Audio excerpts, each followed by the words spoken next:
Hey there guys, how are you? So before we jump into the movie review of the new Godzilla movie, I just wanted to take a moment and remember that abomination against humanity that should be erased from the history books known as Godzilla 1998.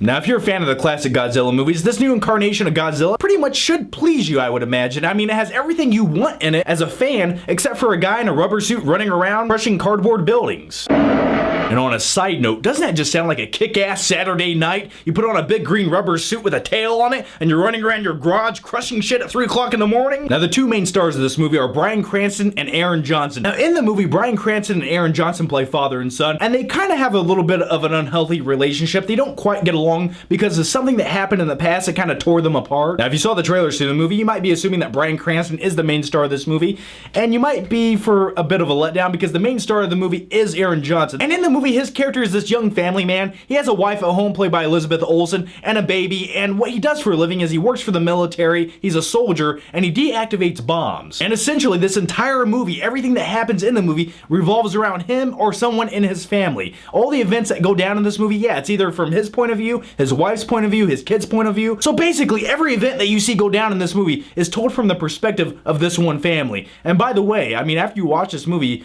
they have pretty shitty luck to be in every coincidental spot that something bad happens. Now, this movie is called Godzilla, and if you're going into this movie to see that badass monster up on the big screen, you're gonna have to be a little bit patient, okay? Because you're not really gonna see much until the 90-minute mark of the movie. And since the first half of this movie isn't filled with action and Godzilla, they have to fill it with something else. So what do they do in the meantime? Well, they give you good character-filled moments, drama, suspense, and they also have a mystery that needs to be solved by Bryan Cranston's character, who's a scientist in the movie.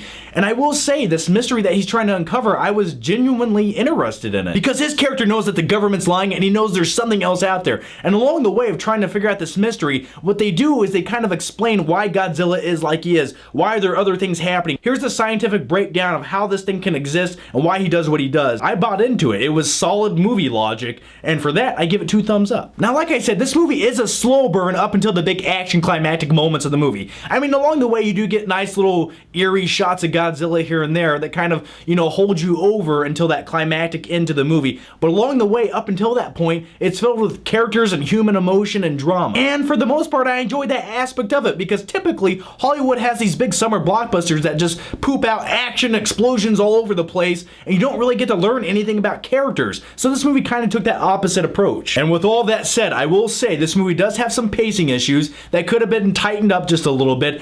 There's some things in the movie that kind of, they give you info on and then it really doesn't lead to anywhere. You're like, yeah, you could have just cut that out. 15 minutes of this movie could just be chopped out and you really wouldn't miss much. Now, we just talked a lot about the human element of this movie, and that's where all my complaints lie. Now we're going to talk about Godzilla, and I'm going to start praising the movie. Now, every time you get a glimpse of Godzilla up on the big screen, it's like a spectacle unfolding in front of your eyeballs. They just want to blow out of their sockets, Sour Patch Kids start raining down from the heavens, and you're just like, oh! Yeah, suffice it to say, Godzilla in this movie is everything you want and more. And the scope of Godzilla in this movie, and even the scope of the entire movie, you have these big, wide shots of the city, and you see Godzilla. He just looks massive, and you get immersed into this environment. During some of the big action climax scenes of this movie, where buildings are toppling over, you feel like a little speck. That's the biggest praise I can give this movie, is the movie makes you feel like a little speck in this huge immersive environment. And I really liked that. And Godzilla in this movie is a badass.